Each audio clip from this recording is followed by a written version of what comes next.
So, it's week 64, and this is the weekly meeting weigh-in video. Let's do the weigh-in. I am down. Of course, see? This should be it though. Like, this round of in heat should be over, and then they're getting fixed because they went to the doctor, and they're gonna get fixed. Yay! Okay. Week 64, weigh-in. I'm down. 0.8. It's a fluctuation. I can't even explain. I'm very with my weight. Where I'm at with it is, well, I'm at 139 even, but it's kind of like the calories that I ate last week with the exercise and everything. I should have lost or burned off about 1.5 pounds to almost 2 pounds of fat. To have that not show on the scale, it's kind of fine because I understand that I'm building muscle. I am actually building more muscle now. I'm focusing more on building muscle than I ever have before because I am smaller. I'm also not 100% sure what to even expect because I've always said, like, if I find a weight that my body seems to stay at, I'm not going to fight it. Well, I feel like I've fluctuated down to 137.8, I think, and then I come back to 140-ish, which is 139, and it kind of goes like right in that window, and I don't know if there's going to be like this big blast through of like 6 pounds dropped like last month. I don't know, but I do know that I'm not eating maintenance calories, but I am eating more. And if you don't factor in the exercise, I should be losing a little, like right around 0.5 pound of fat. But of course, that's just the math numbers for the fat. That doesn't take into the consideration like gaining muscle or any of that. So, not really 100% sure what to even expect going in every week at this point. I know that I want to be between 125 and 130 at the end of this, but if I find that my body just stays at 140 anytime I give it normal amounts of food, then I guess 140 is where I'm comfortable. And I hate to use this because it's not an excuse, but it is a fact. I do have skin from losing 100 pounds, and it's mainly my stomach. So I don't know. I would assume it's 5 to 7 pounds, and I'm like, well, if that's 5 to 7 pounds, then that puts me right around the 130 that I want to be at. So after tummy tuck, that should happen.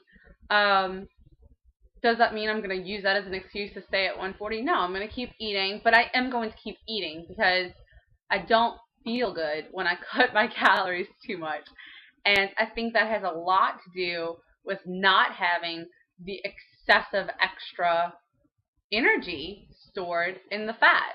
So, like, I can't give my body 1,000 to 1,200 calories and expect it to get the rest from the fat cells that are sitting there. They're not sitting there full anymore. They're empty or on their way to emptying, and I just need to respect that and respect myself and the hunger that I feel. And I'm trying hard to work on that and to just be okay with watching the scale not necessarily reflect the mathematical side of my caloric intake and expenditure.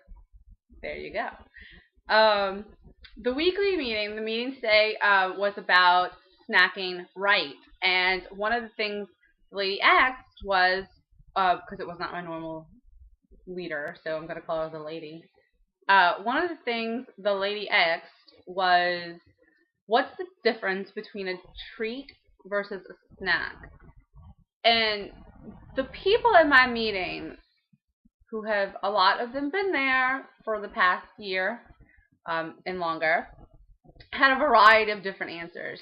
My answer was, a snack is something you do every day. Snacks can fuel workouts. They can, help you get from one meal to the next, or from one point in the day to the next. They're a part of your day. Like, a snack is basically the food that you consume when you are not eating a actual meal. So it doesn't have to be potato chips. I mean, that is what people think of as a snack food, but that's not what a snack is. A treat is something that does not happen often. And I think this is a big part of a lot of people's issue. They have treat days once or twice a week. That's not a treat. That's something you do all the time. A treat is like, well, I know that for my birthday, I like crawfish pie. I'm going to have a huge piece of crawfish pie, no matter what the points or the calories. That is a treat. It's going to happen once a year. Going to a restaurant, like, oh, this is a really expensive restaurant we don't go to often, and they have a really amazing dessert, and I'm going to get it. So that's just the end of it. Well, that's a treat. A treat is not something you can go and get. Like, a treat is not a McDonald's McFlurry. You can get that constantly. That's not special. And I mean, I guess if you feel like it is, if that's really your treat and you honestly treat it like something you cannot consume on a regular basis, that's fine. But a lot of times it's like, oh, well, I know that if I work out 3 times a week, I get to treat myself to Taco Bell and a banana split. Every week? Like, seriously? Or cheat days. Oh, I get to treat myself with cheat days. That's a big undoing for a lot of people. It might even work in the beginning when you're really steadfast and you're like, I'm going to get this weight off and I'm really, committed to my plan, but I have to have a cheat day to stay committed. It might even work. But eventually, as being on a plan or on a diet starts to get old and you start to find reasons, or maybe your cheat day's Friday, but then Saturday the kids had a baseball game and a basketball game and you were running around, so you had to eat more. Those cheat days just make it easier to extend and to not build habits. And that's what you're really trying to do when you change your life, is build on new habits. More things to think about from the meeting were, okay, and all of that didn't come from my meeting. That's me talking to you guys. The meeting topic was snacks versus treats, and that's how I feel about it. So that's me giving that to you. Let's see. The cons to a snack. Well, actually, if you're snacking correctly, then that goes back to what I just now said. There are really no cons. There's a lot of pros if you eat the right kind of snack and the right portions before a workout. You can increase the effectiveness of your workout. You can burn more fat by having a banana 20 minutes before a workout versus working out on an empty stomach or working out on a protein shake. You can, but there's a lot of different examples of that. And there are a lot of examples of great snack foods that can really change your whole plan and your whole day. But the cons are that if you are using treats for your snack every day, then chances are you're going to wind up overeating them here and there, eating too many of them. One of the things that I can't do is the Weight Watch. I love Weight Watchers, and a lot of their products are fabulous. But there's a lemon meringue bar, and it's really good. It's so good, but it's 70 calories and 2 points. So, but it's this big, and I am not somebody who can eat, like if I'm hungry, and see that's the thing, if you're going for a snack, you're starting to get hungry, you want something that's going to satisfy you and bring you to a better place. If I eat this little tiny sugary thing, I am in no way full, which leaves me unsatisfied, and then the sugar leaves me wanting more sugar. So now, what could have been avoided by having, 2 egg whites, some spinach whipped up, or a giant banana, or you know what I'm saying, like any of those things, is now turned into like, now I'm craving more sugar and more snacks, and I'm unwrapping the next one, and I'm unwrapping the next one, and before you know it, I've eaten the box, and that's 12 points, and 420 calories. So, like, you see what I'm saying? It's like, but those cons sneak in there when you're not snacking correctly or on the right things. And then, of course, they were like, let's share some snack ideas. Mine is banana ice cream. You guys know that I swear by that, okay? And if you want to, like, oh, God, I love banana ice cream. But if you want to, like, hit it up a notch, I've recently discovered that you can put, like, a tablespoon of chocolate Ovaltine in there. Then you wind up with, like, chocolate banana ice cream, or you can put a tablespoon of peanut butter, and then it's peanut butter banana ice cream. And a recently discovered brand new favorite is that I have been wanting a malt for an insanely long time. And every time I would sit down to look at the logistics of it, I was like, it's just not something I'm willing to do. So, now let me tell you, the things that I share are not always nutritionally sound. This is not one of those, like, absolutely nutritionally sound ones, but it's good, and it's something I'm willing to put my calories on. If you're on Weight Watchers, 1 cup of unsweetened original almond milk is 1 point. So, and then the Ovaltine is 1 point. So, I'm about to share with you my 2-point malt. Ready? Oh my God. I might just lie to you though, because I'm not 100% sure what the Ovaltine is. Hold on. It's the Ovaltine malt mix. That's what it looks like. Classic malt. And I'm going to tell you real quick so that I'm not lying to you what the